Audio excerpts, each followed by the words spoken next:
औज़ुबिल्लाहि मिनश्शैतानिर्रजीम बिस्मिल्लाहिर्रहमानिर्रहीम सल्लल्लाहु अला हबीबिही मुहम्मद व आलिहि वसल्लम।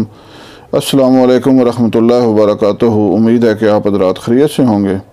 आज जिस मौजू को लेकर हाज़िर हुआ हूँ वो है औरतों का जिनसी अमल में दिलचस्पी ना लेना, रग़बत ज़ाहिर ना करना। ये वीडियो बनाने की ज़रूरत क्यों पेश आई? इसलिए कि मेरे एक दोस्त जो हैं वो तकरीबन 2.5 महीने पहले सऊदी अरब से तशरीफ़ लाए, क्योंकि उनकी शादी थी। आने के तकरीबन 10 दिन बाद उनकी शादी हुई और शादी के 2 हफ़्ते बाद मेरे पास तशरीफ़ लाए और आते ही बड़ी परेशानी का इज़हार किया। जब परेशानी की वजह पूछी तो उन्होंने बड़े शर्मसार से लहजे में ये वजह बताई कि मेरी बीवी जो है वो जिनसी अमल में दिलचस्पी नहीं लेती। उनको तसल्ली दी गई और दुआई बना कर दी गई, जिसके बाद उन्होंने फ़ोन करके बताया कि हकीम साहब अल्हम्दुलिल्लाह मुकम्मल आराम आ गया है, हमारा मसला हल हो गया है।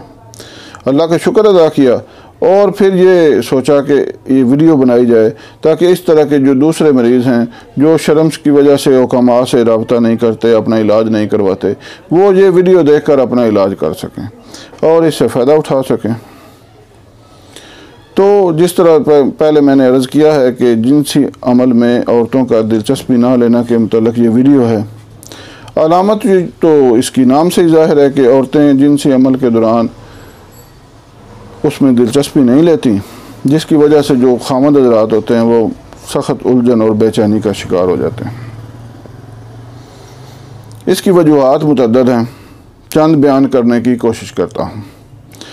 आपस के इख्तलाफात जो होते हैं ना मियाँ और बीवी के, ये भी इसकी वजह है। छोटी छोटी बातों पर दिल में रंजिश रख लेना और अपना ज़हन ख़राब कर लेना, ये इसकी बड़ी वजह है।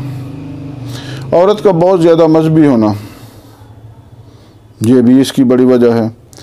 नबी पाक सल्लल्लाहु अलैहि वसल्लम की हदीस शरीफ के मफ़हूम के मुताबिक हर चीज़ में मियाना रवि इख्तियार करनी चाहिए। औरत का हद से ज़्यादा शर्मीलापन, दौरान जमा दर्द का होना, मर्द का सूरत अंजाल का मरीज़ होना। औरत 1-2 दफ़ा तो बर्दाश्त करेगी, लेकिन उसके बाद वो सख्त उलझन और बेचैनी का शिकार होकर जिनसी अमल में दिलचस्पी ही नहीं लेगी।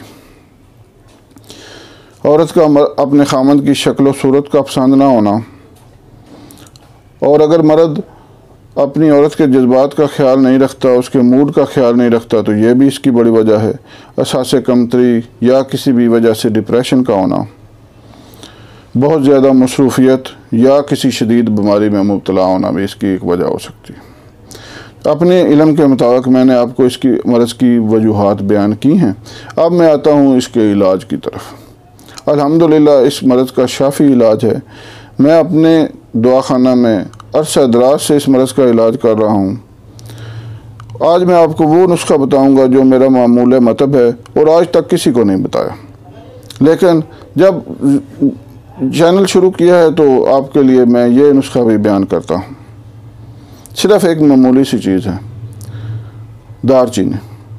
50 ग्राम दारचीनी ले लें, बारीक पीस लें, या तो उसके बड़े कैप्सूल भर लें और एक कैप्सूल सुबह दोपहर शाम हमरा दूध के इस्तेमाल करें, और या फिर उसमें अगर खालिश शहद मिल जाए वो ज़्यादा बेहतर है। उसको माजून की शक्ल दे लें शहद मिलाकर, और आधी चम्मच सुबह और आधी चम्मच शाम हमरा दूध इस्तेमाल कराएं। अल्हम्दुलिल्लाह आपको मुकम्मल आराम आएगा अल्लाह ताला के फजल व करम से। ये नुस्खे, ऐसे नुस्खे जो होते हैं वो कोई भी नहीं बताता, क्योंकि इससे हुक्मा अपने पैसे कमाते हैं, लेकिन आपके लिए ये नुस्खा भी आपकी नज़र है। उम्मीद है आपको ये वीडियो पसंद आएगी। अगर आपको ये वीडियो पसंद आए तो इसे शेयर लाजमी कीजिए और चैनल को सब्सक्राइब करें। अपने मौलज हकीम सफदर तबस्सुम हुसैन को इजाज़त दीजिए। इंशाअल्लाह कल अगली वीडियो में हाज़िर होंगे, आपसे मुलाकात होगी। अल्लाह हाफ़िज़।